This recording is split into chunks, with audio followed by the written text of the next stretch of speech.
Hello, I'm George and I'm a third year design engineering student at Imperial College London, and this is my video for the Engineering Leaders Scholarship. So first question, what influenced or inspired me to become an engineer? I think that there's been no single point of influence or inspiration that has driven me to become an engineer, but it's been more of a constant process of evolution throughout my growing up. So I have memories being, when I was younger, of my dad who's in the Navy, visiting him on warships and being blown away just by the infrastructure and the capabilities that this afforded the men and women who worked on board. Moving on from that, I've always been very careful with what I do. This has been taught to me by my parents, and I've sort of carried this careful and precise approach to things into my projects and as I've grown up.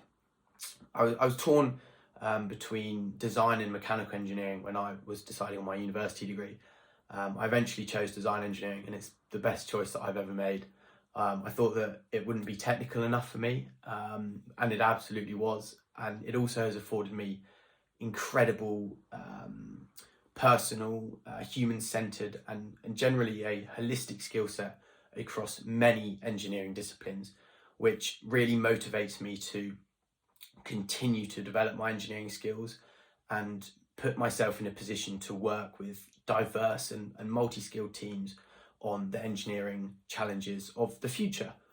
So second question, what excites me about the prospect of becoming a leader in engineering?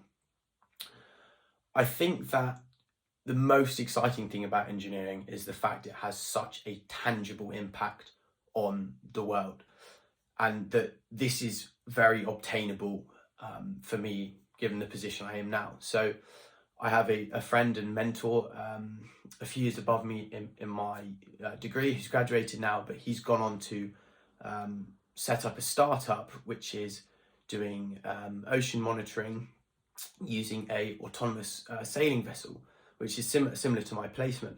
But he took that from a university module, and I think the way he was able to do that by being such a good leader for the team that he was with is really inspiring. I also really enjoy doing well for and with others. So recently I've been helping some of my younger brother's friends with their GCSE design and technology projects, and I really take great value in passing my experience to those who are in my position a few years prior. I think that having a good mentor is really, really crucial for anyone in any profession such as engineering. And if I can be that mentor and be in a position to be that mentor for other people, then and I think that's fantastic. So last question. If I'm selected for the scholarship, what difference will it make for me? I think that I just want to meet more people like me. I think this scholarship will allow me to connect and build a network of people who want to go on and solve the problems that I do. Whilst I do have this at uni, I think there are less people with the motivations from a leadership perspective that I have. I also think it'll give me more confidence and a better reason to go and complete those projects that I want to, given the resources it may provide. And it also will give me security following uni if I want to set up a startup, which is very likely.